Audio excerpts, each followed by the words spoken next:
Nabi berdakwah 10 tahun di kota Madinah, 13 tahun di kota Mekah. Salah satunya adalah untuk menanamkan akidah, keyakinan itu kepada Allah Subhanahu wa Ta'ala. Kalau nak pandai-pandai kita dah sibuk anak ikut, tidak tahu dia dengan Allah, tidak tahu dia dengan Tuhan, dia tidak tahu dia dengan Allah, dengan Allah. Kemudian ini kita saksikan ikut tantangan yang kita hadapi hari ini. Yang pertama rapuhnya akidah.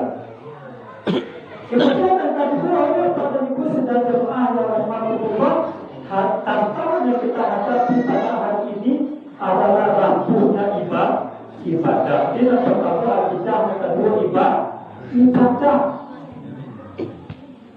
Rapuhnya ibadah kita saksikan hari ini dengan perkembangan zaman dan teknologi. Orang semakin malas untuk beribadah, semakin malas orang untuk beribadah hari ini. Saksikan masjid musala pada hari ini jarang,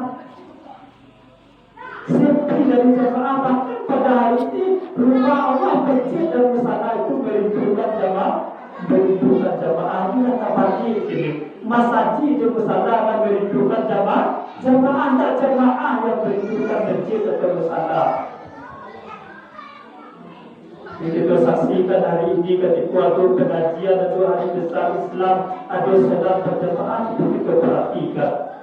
Kalau mana ada jemaah datang ke masjid itu pun yang umur 7 tahun tadi, umur 7 tahun tadi, atau yang calon camat saya namanya ke masjid, calon kamati. Dia anak muda kita, generasi muda kita, dia sibuk dengan dunia, tidak peduli dia. Dia punya ibadah dengan perkembangan teknologi yang sangat artinya orang semakin malas untuk beribadah, semakin malas dalam untuk beribadah. Sehingga pada hari ini masjid dan musala itu merindukan jamaah. Kalau masjid ini banyak raja-raja, untuk bangun masjid ini selangkah adalah aku seperti ini. Dia lupa masjid dia pindah selangkah bangunnya, lebih megah daripada pertama. Dia kita sendiri adalah bagaimana untuk mengisi masjid atau musala itu dari jamaah untuk menghadirkan jamaah itu untuk bermasjid, untuk mendengarkan tausiah, mendengarkan pengajian yang besar Islam. Kepada lagi umpaman di masjid sebelum hari ke lagi umpaman bahkan kadang lagi undang tidak datang dalam masjid. Beberapa orang berada ada di situ dia bermikir tanpa undang tipu saja, tanpa undang datang saja. Ada cara belajar bintang tujuh balik aku, tanpa undang itu datang saja. Data itu rapi, mereka di absen itu kita tidak berkuih ke itu absen datang saja. Ketika pengajian diumumkan, malam itu mengatakan peringatan Maulid Nabi. Jadi rapuhnya ibadah. Pada itu sidang jemaah yang dirahmati Allah, kemudian apa lagi tantangan yang kita hadapi di akhir zaman itu adanya dekadensi moral. Ini yang kita kaji hari ini, dekadensi moral, rapuhnya moral, akhlak. Di dekadensi moral, menipisnya moral atau akhlak. Di tantangan di akhir zaman ini atau tantangan kehidupan kita sekarang itu dekadensi moral, waktunya moral. Hari ini orang tidak lagi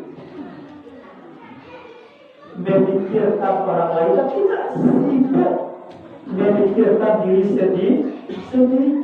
Tidak di kota sendiri, di kampung-kampung itu orang ini sudah mulai cuek. Dekadensi moral itu sudah mulai menipis adat istiadat antara ini mama dapur ada kemanakan, mama ada kemanakan, mulai lengkap. Jadi ini padahal ada istiadat, ada bersama syarat bersama kita berdoa. Kalau Pak Kemenang itu dalam pembahasan beliau dalam video ceramah, beliau itu tidak lupa membaca bulan petang. Apa katanya pada itu sudah jemaah rahimahullah, kalau 40 macam dari dia, tak kurang mereka melengkapkan. Dia bawa orang kasaruasu anak dipaku ke mereka dibimbing ulang kampung dipatengkahkan tenggang nagari jambina su. Itu bagaimana dalam tausiah pun tidak lupa dia. Ini dekadensi moral akhlak itu mulai lengkap ini terjadi ini. Antara satu antara mama ada pemanakan ada tidak batasan sudah mulai tak turun. Itu mulai berkurang. Padahal kita orang Minang ini berkecewaan orang Minang itu ibaratkan sawah berpamatan, barat berpagar, rumah gadang bertunggal. Betulnya itu di Minang. Ini sawah berpamatan, barat berpagar, rumah gadang bertunggal. Betulnya artinya di dalam kehidupan itu di Minang ada batasan-batasannya antara mama dan pemanakan. Tetapi dalam kehidupan ini dulu, kalau seorang mama itu ibu dari mana kemanakannya itu takut atau tinggi rasa sakarnya. Padahal nak kemanakan itu nak bersih ke pakai sarawak pendek aja atau pakai sarawak Hawaii lah. Sarawak Hawaii itu sarawak Hawaii lah. Aku kalau tu dulu tu nampak dia mama tu ibu tu lagi yang mencari kesarung. Berarti itu betul Allah ini dengan seiring perkembangan teknologi cuek. Kita telah itu mama santai man. Kalau sarawak pendek itu mama. Kalau kita saksikan hari ini bahkan mohon maaf kalau itu satu begini apa itu kata di kada itu mama ada kemenakan jadi mantan. Ini mohon maaf makan begitu kata itu mama ada kemenakan mantan. Mama orang mantan mah. Ini mohon maaf risiko tak ada. Risiko boleh kita itu di mana tu. Di mana nak? Di mana tu ni lah mulai lengkap. Itu dekadensi moral itu lah mulai menipis. Nah itu batasan-batasan itu lah mulai lagi dia pun benar ini. Kalau dikata memperlu itu cuma mak ni macam dua macam mak.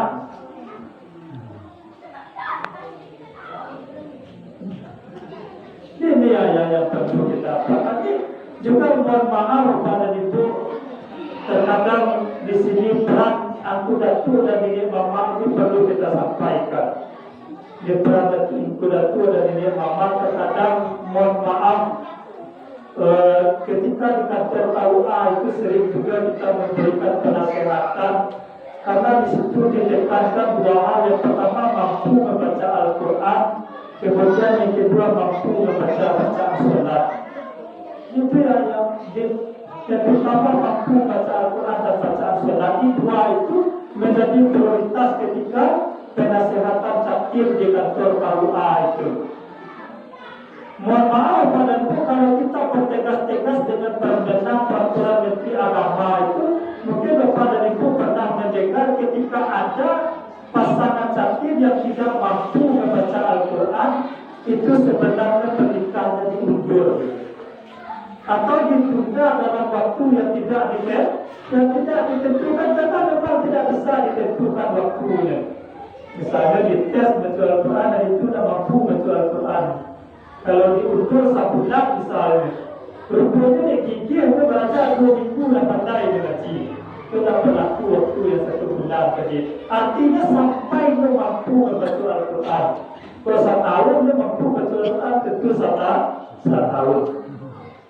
Ini fenomena yang kita temui di lapangan. Sebenarnya di situ ada perannya mama dan aturan. Sebenarnya belum kita temukan sampai ada yang bagus.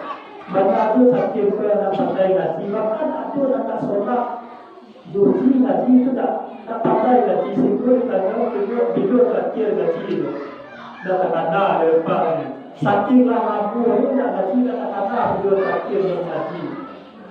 Nah di situ kita sampaikan ada berapa ni mama dan aku datuk di sebanding dan akan menekan itu tak datang ke kantor saudara dia kan minta kedua tangan atau bertujuan dari mama dan aku datuk mak Datuk program nikah kita ada tangan dan tangan datuk program nikah itu lepas yang ngaji yang betul sesuai itu sayang dan sayang betul hari kita ni kan ada tahu ni mama dan datuk kan tidak betul nak menekan tak ada tangan jadi uji merah sadar jadi surya sempurna dan kadang-kadang selesai lah benda lain. Beda jadi amat dan kuda tu di situ. Kadang ada sebagai ada berapa amat dan kuda tu itu. Kadang kalau lagi pun di kantor kawan pandai mengaji. Kalau kami undur di kamu pada itu kadang kami di kantor kawan kadang ada memadar lepas buat dia lepas. Kalau undur kita kami itu jangan ada duit ini mama aku datuk dari kecil semua jadi dilangsung ada dia dilangsungkan pernikahan yang kita khawatirkan bagaimana keadaan rumah tangga dan setelah itu mengaji dan pandai supaya mindah lebih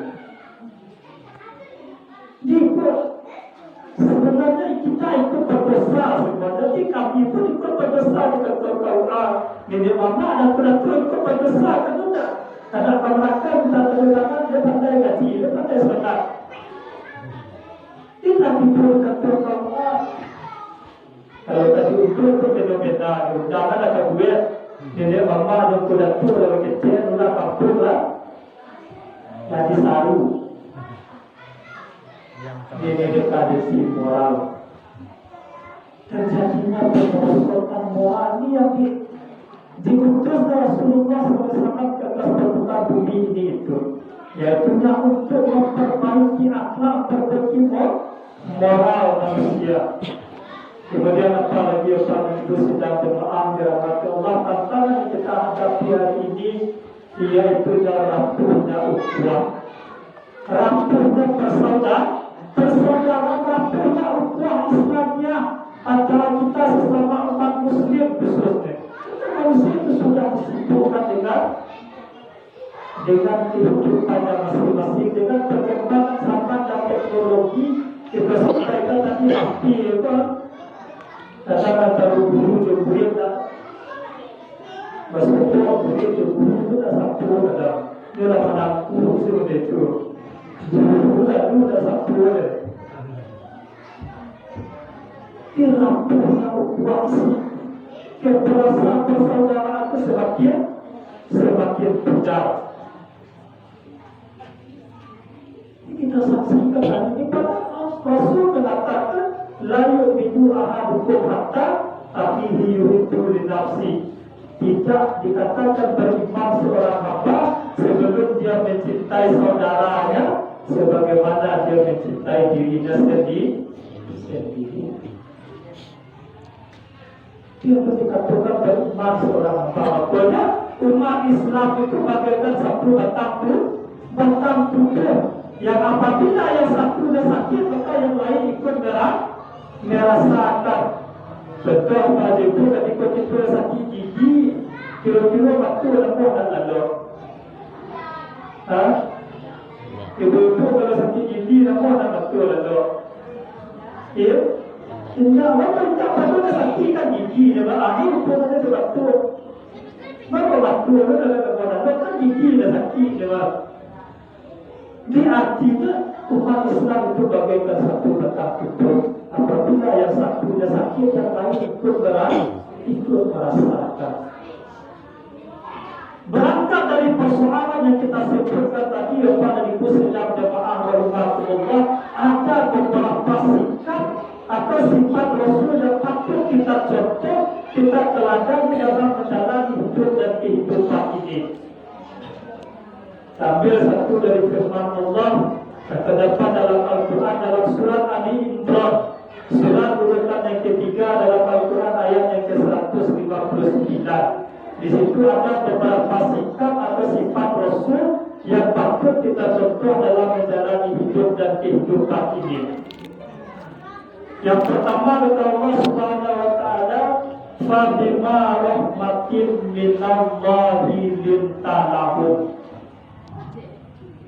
Maka disebabkan karena rahmat Allah lah kamu berlaku lemah lembut terhadap mereka.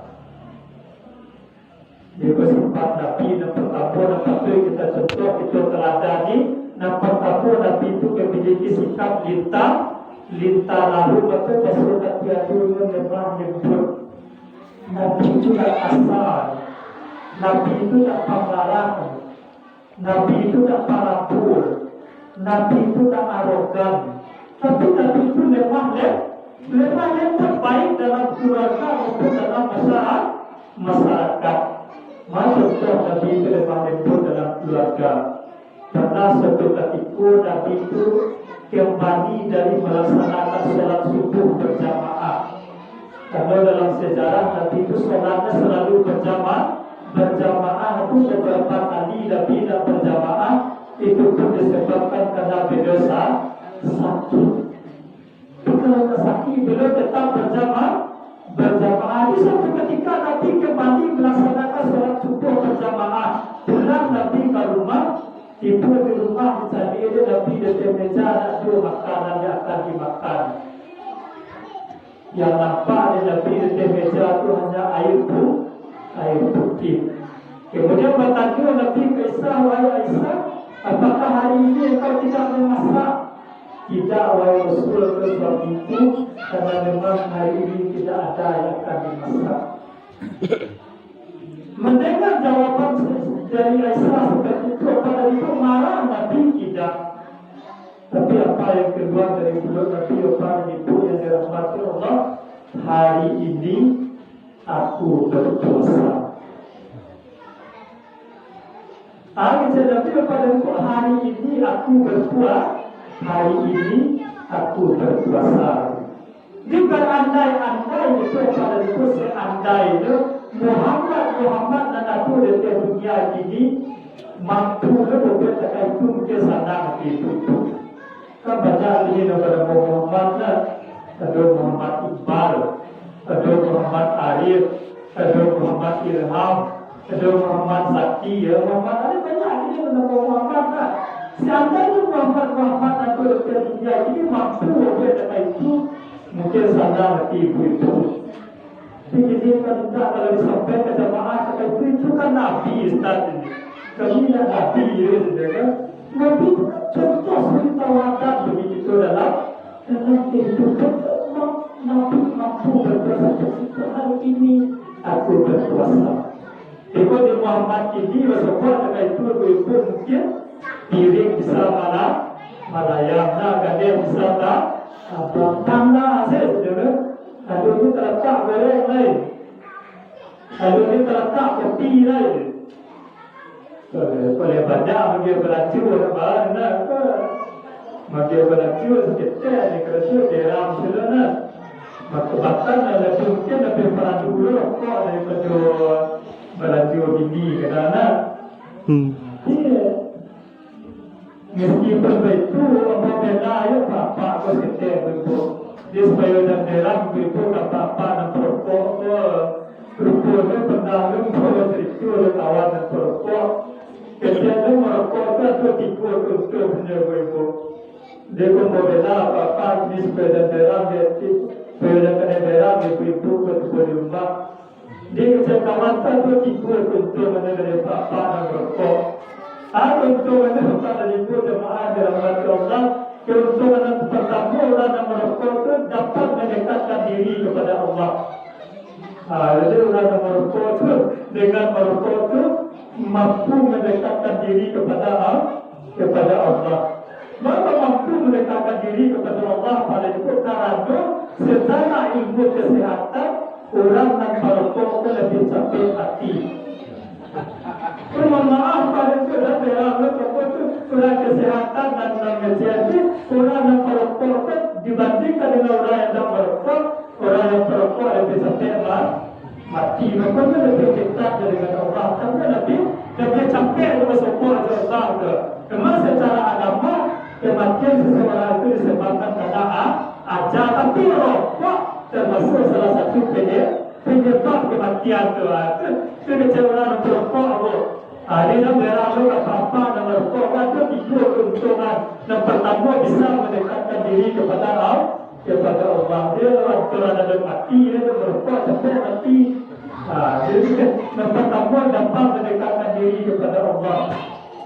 Yang kedua itu jemaah yang dirahmati Allah, orang yang merokok itu dengan merokok itu dapat mengurangi pengeluaran. Yang kedua, orang yang merokok itu dapat mengurangi pengeluaran. Jadi lebih kecil kawan yang merokok itu lebih hemat. Maka dapat mengurangi pengeluaran. Dan biasanya bagi belanja orang rumah 500 ribu seminggu, ini dikurangi rokok 200, jadi orang rumah 300 ribu.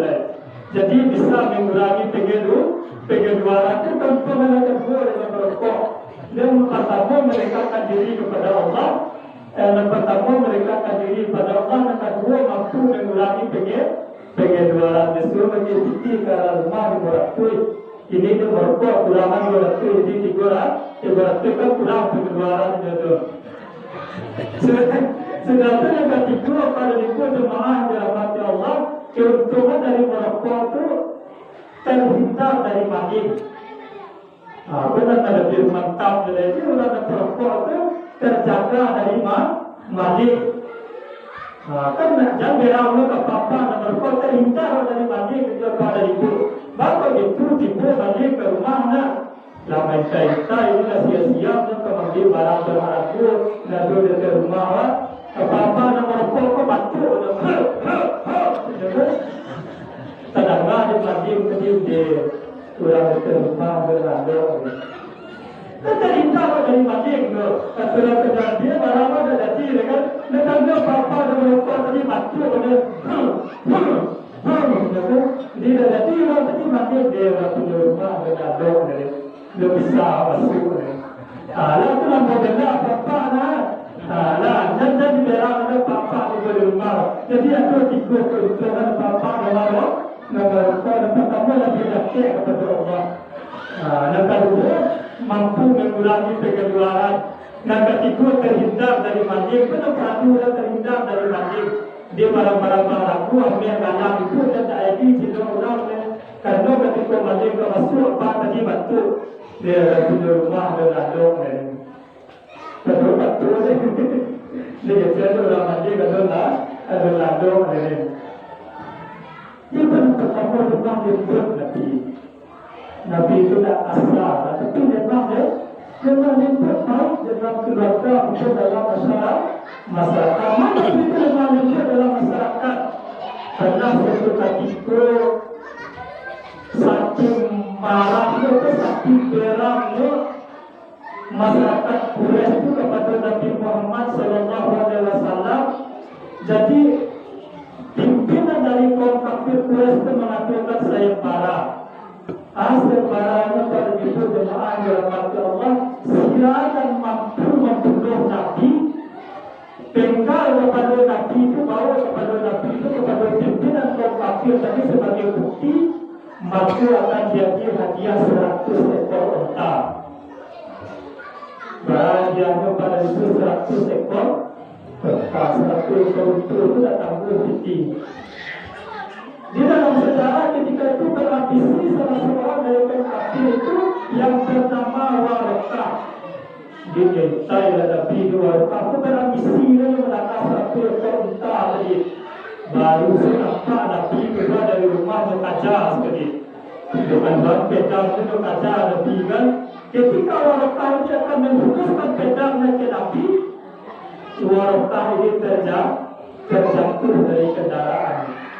Kemudian disalih Nabi Warqah jatuh akan ditolong Nabi dilarang oleh mereka Jibril. Disalih Warqah tadi masih mampu berdiri.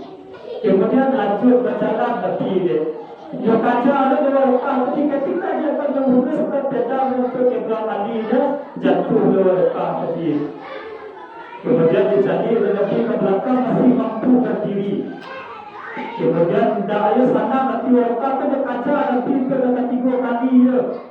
Ketika dia akan mengurus pedang ke Nabi kembali warga dikejar. Terjatuh untuk yang ketiga kalinya ini ternyata warga tidak mampu lagi berdiri dan tambah warga takkan. Melihat keadaan seperti itu turun Nabi dari kendaraan mandi Nabi turun Nabi dari kendaraan Nabi karena warga Nabi berdiri lawan warga. Melihat keadaan seperti itu tentu heran Nabi. Tentu heran warga melihat keadaan seperti itu. Heran warga kemudian warga berkata kepada Nabi, wahai Muhammad, mengapa engkau menolong aku? Mengapa engkau mau menolong aku? Muhammad, tahukah engkau kata warga bahwasanya aku berniat ingin membunuhmu. Supaya kalau orang ingin membunuh sedikit dibunuh Nabi. Bukan lagi membunuh, dia bertolong Nabi. Bapa aku akan menolongmu. Maka aku berniat ingin membunuhmu kata warga. Kemudian dikatakan oleh Rasulullah SAW, di dalam ajaran agama aku diajarkan untuk saling tolong menolong. Itu berarti di dalam agama aku diajarkan untuk saling tolong menolong. Sehingga dengan itu akhirnya warga simpati kepada Nabi, akhirnya warga masuk Islam begitu. Nabi memang hebat sampai orang kemudian beliau bertemu bahwa begitu pada dikuat orang kemudian jatuh. Dia alhamdulillah jatuh yang kaya tinggal menikah aja lah itu tidak bisa malah kita berdiri warga. Yang pertama lemah ya. Itu apa harus lemah lemah pada itu walaupun tafazon bolizon qalbi dapat min haudik. Sekiranya kamu bersikap kasar lagi berhati keras, maka tentulah mereka akan menjauh dari sekelilingmu. Jadi kalau kasar, nanti kalau pembelaan, nanti maka tentu orang-orang yang berada di sekitar Nabi akan menjauh dari diri Nabi Muhammad SAW. Karena itu sidang jemaah yang dirahmati Allah. Kemudian apalagi sikap atau sifat Nabi yang patut kita contoh, ma'fu amrun wastaghfir lahu. Nabi itu memiliki sifat pemaaf dan mau memintakan ampun bagi orang yang bersalah kepada. Sebetulnya jadi pemaaf Nabi. Nabi pendendam Nabi. Maksudnya Nabi itu bermaaf karena suatu ketika Rasulullah SAW berdakwah ke negeri Taif. Berdakwah ke negeri Taif, ketika Nabi berdakwah ke negeri Taif, maka beliau seorang panglima perang. Beliau kepala negara ketika itu pemimpin. Itu berbeda dengan apa yang kita saksikan hari ini. Kalau hari ini pada nyebut pemimpin turun ke negari, katakanlah itu kuntiar atau kunjungan kerja, baru setelah bupati ke turun, begitu ada simpul sebenarnya. Itu mulai dari jalan masuk sampai kemari itulah masih sebenarnya. Jalan dan berubah di timpurna. Dalam masih sebenarnya lokasi acara steril. Mulai itu dari betul-betul sudah disambut di tari gelombang. Makanan lama-lama. Ciri khas masakan orang Katiandu itulah keseniu sekali. Disambut di tari gelombang segala macam. Betul-betul istimewa. Bupati dekat itu. Ketika dengan Nabi kita Muhammad baru setelah masyarakat Taif, Nabi Muhammad dan para sahabat akan datang. Beliau sudah mempersiapkan segala sesuatu Mungkin berbeda dengan mengatur bupati hari ini.